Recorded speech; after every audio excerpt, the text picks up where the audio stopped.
Hello everybody, my last video before bed. It's 10 o'clock. I gotta get to bed. My eyes are gone. I can't even, I won't be able to read comments, but I'll give it that minute to let people log on, and it always takes a bit. People say, oh, get to talk, and it's like, well, these are lives, real first person. I have to wait for people to come on. So I see people are starting to come on, and I wanted to make this video specifically for you, Dean Fortin. He's a great guy, and a lot of people out there that are what I call the Doubting Thomas. I'm Roman Catholic. I'm of the St. Thomas Archdiocese, and I'm in that path. This is the Gospel according to John. For anyone who's never read it, there was one of the 12 who doubted, and I guess I'm a doubter too. I always have to cross my T's, dot my I's. I always need absolute truth. I need facts, and I present that. That's all I've done. Why I get into that and the story of Doubting Thomas. Everyone has heard that. Oh, that guy's a Doubting Thomas. It's always somebody who never believes until it's absolutely real right now in their face. And it's not to knock Dean. I get it. I want to highlight this for all Canadians and Indigenous citizens in Canada, First Peoples, First Nations, Métis, Inuit, settled, unsettled, unceded, ceded, treaty, non-treaty status, outstanding, or even off reserve, thrown off the reserve. I want to get this to all of you, all of you. We're going to go back in time to 1961.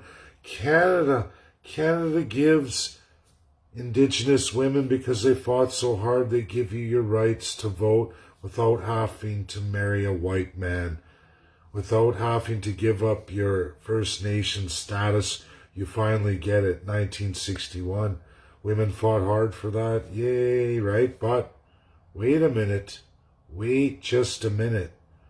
Why did Canada, who fought, all of a sudden in 1961, the King's Court, Supreme Court of Canada, by our government, all of a sudden do a flip-flop and give you all human rights to voting? Why would they do that? Well, I'm going to take you back in time to 1960, just a few months before.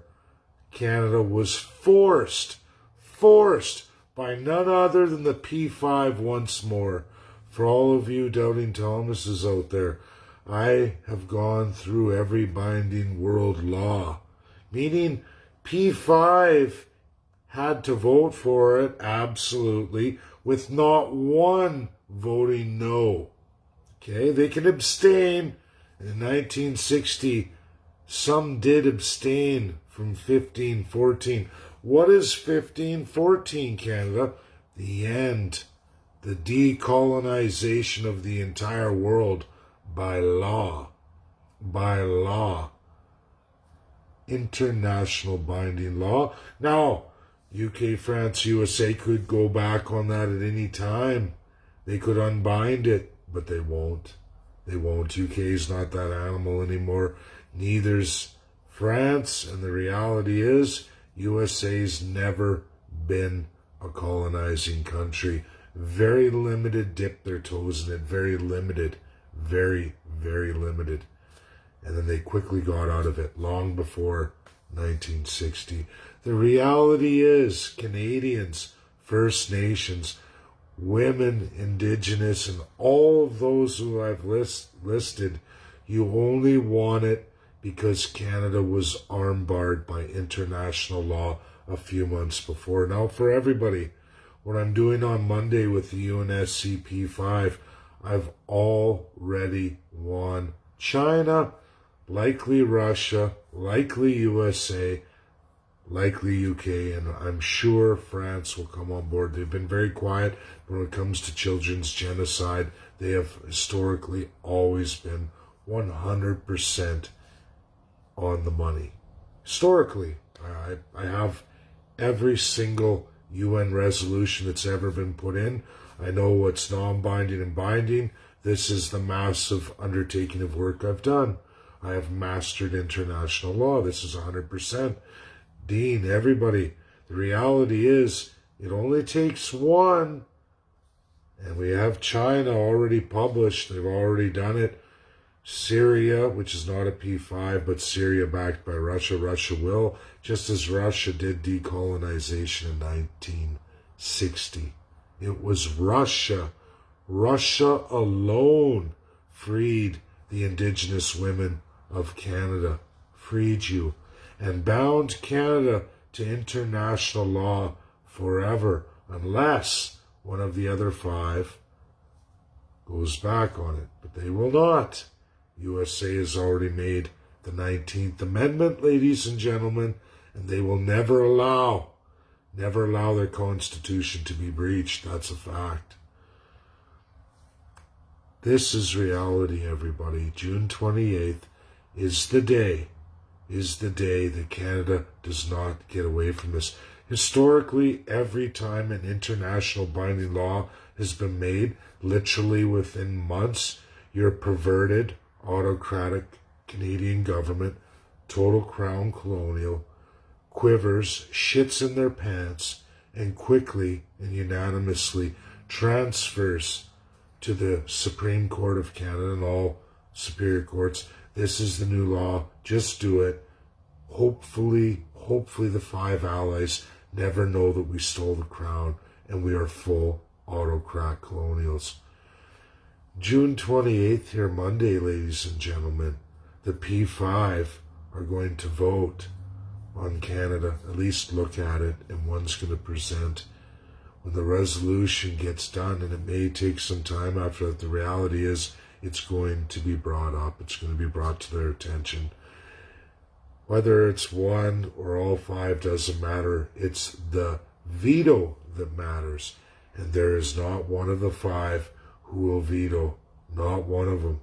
Canada is absolutely and unanimously fucked. When I say that, all the filthy, corrupt politicians are screwed forevermore. ICC can rage on for years. That's a fact. Is everything going to be solved overnight? No. But Canada's politicians, once they see that and it's presented, and should the resolution go, which it will in time, they're screwed. And Canada will move very, very quickly. They already are. They're already trying. They're damnedest, shitting their pants. Every single party, all opposition, every party registered in Canada is going, the jig's up. We got to try and convince the masses. We got to silence people. They can't silence me. People are saying, oh, they're going to kill you. I don't think so. The power to kill is in the hands of the five. Canada is basically a coward. Our politicians are all cowards, just like the Nazis were cowards, cowards, cowards. There is no politician alive today in Canada that would ever risk losing their life for everything they've stolen from all of you, including the First Nations peoples. They're not going to risk losing their power and all that money. They're hoping somehow they can at least navigate and somehow keep their heads down and keep on being colonial, even though absolutely in 1960 it is clearly against international law, and there's justice for that. And it's kind of funny, I bring up enfranchisement that was done to the first peoples of Canada, the women. That's going to be brought up again too inside the letter. Small, but it's really a focus of children's genocide that's absolutely going to destroy the Canadian colonial system forever. The autocracy will have to change. Now, politicians, you're all right, a lot of you skeptics. The politicians may reign on with the media and all their bullshit for a couple of years. It could be a couple of years. That's, I would say, worst case scenario, a couple of years. But as the world opens up, and starting with the P5, again, it only takes 1 and 4 not voting no. And if that happens, which I'm clearly sure it's going to be brought, I'm very certain it's going to be brought up on the 28th. It's already been brought up by China, and that's all you need. Russia did it once, USA's done theirs, France has done theirs, UK's done theirs. I can go through so many. If the other four don't say no and they turn it over to the world and the world gets to decide, either way it doesn't matter. The reality is, one way or another, it's coming to an end for Canada and colonialism.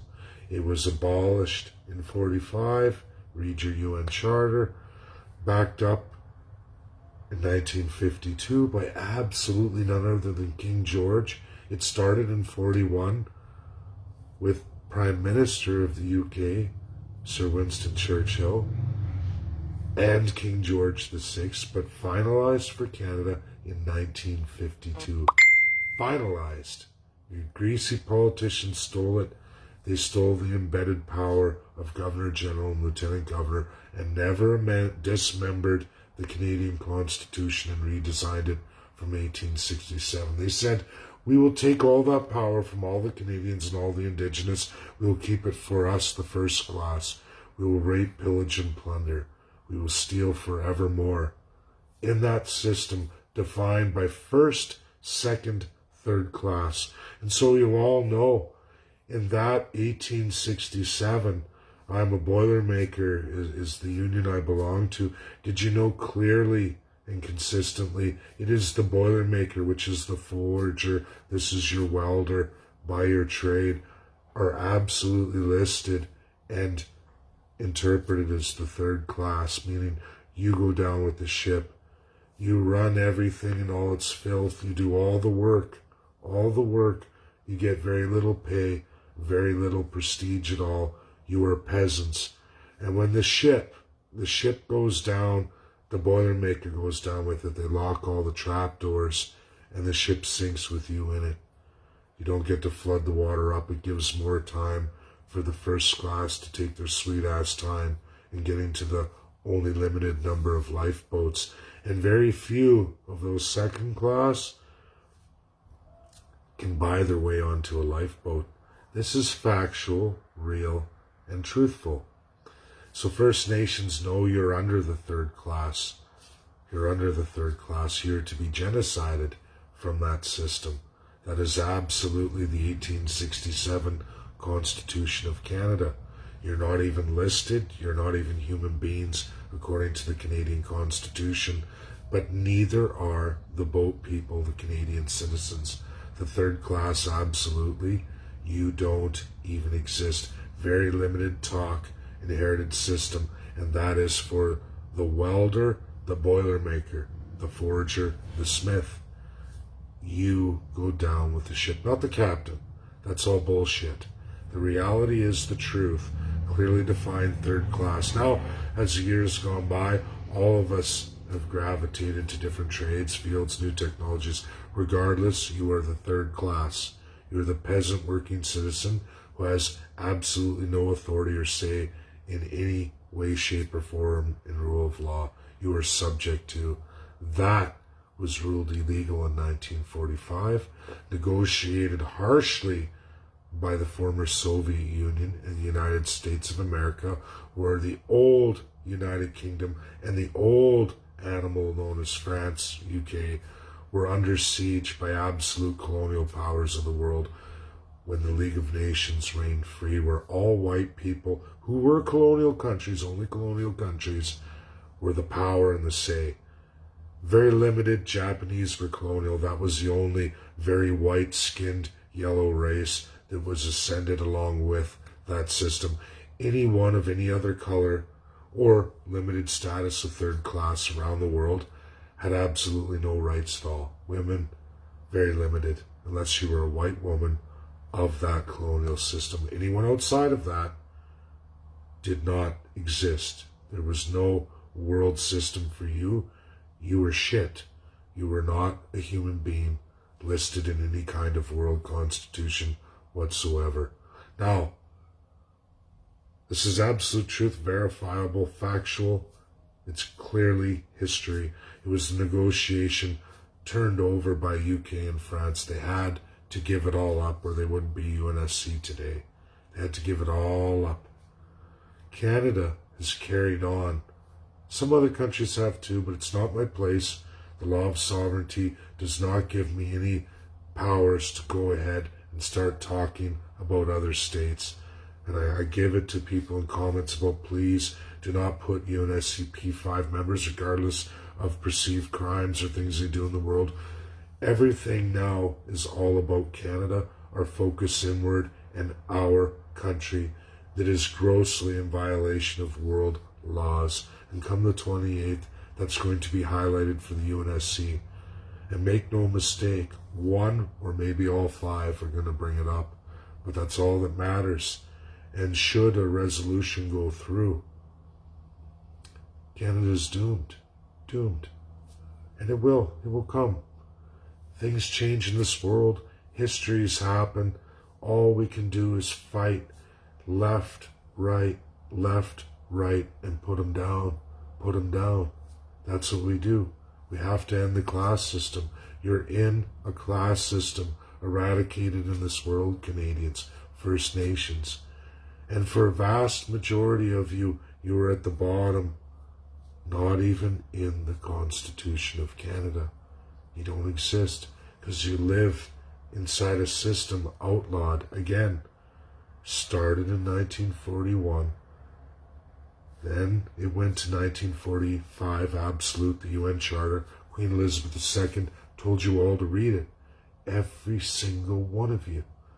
She's told you twice. Twice in history, once in black and white in 56, again in 2012. She told all of you. It was ended officially in 1952 for Canada. Absolutely ended officially. But your government stole it. And then in 1960 it was ruled completely illegal. And all that was changed that Canada was caught with, because those powers couldn't distinguish the like nouns, even the English ones, didn't realize there was a dictionary for Canada. There's a dictionary for the United States. There's a dictionary for the UK. There's a French dictionary for France. There's a Russian dictionary for Russia. There's a dictionary for China. And in all those, they never figured out, especially the non-colonials, USA, why would they suspect they're not a colonial country? They didn't understand. UK knew, but they don't have that definition that way. They changed their dictionary right away.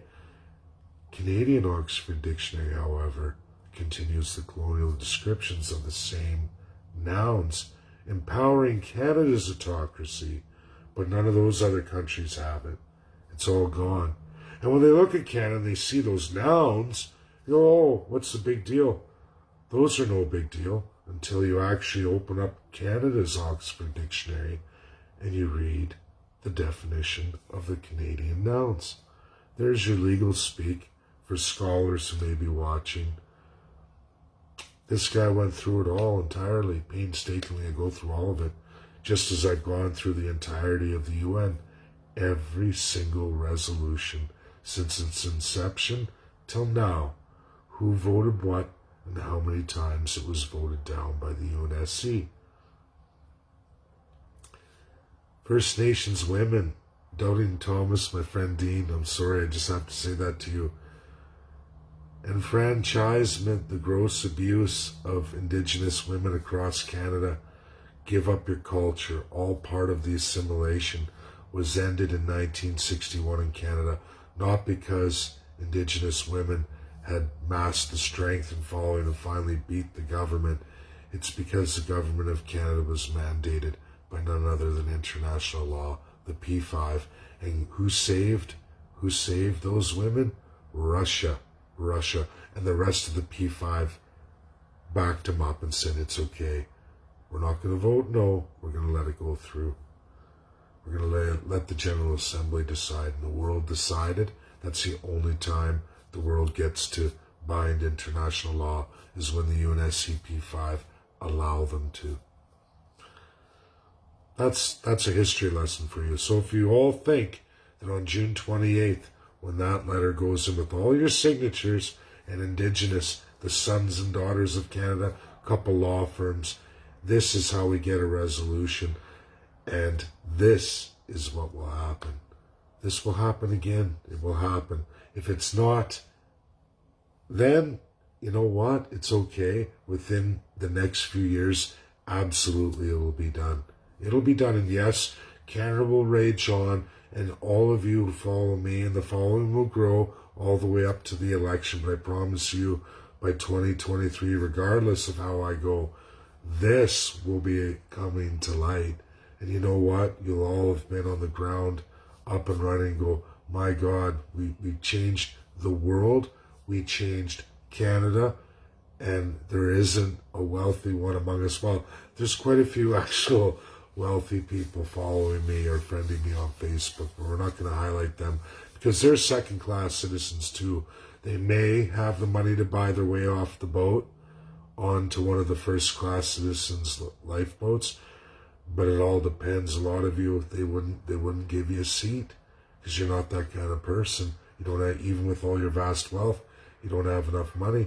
Look at the history of all this, everybody. Look what 1867 represents, the embedded Constitution. You'll find the history and where it comes from in that colonial system. You'll learn everything I've told you is 100% truth.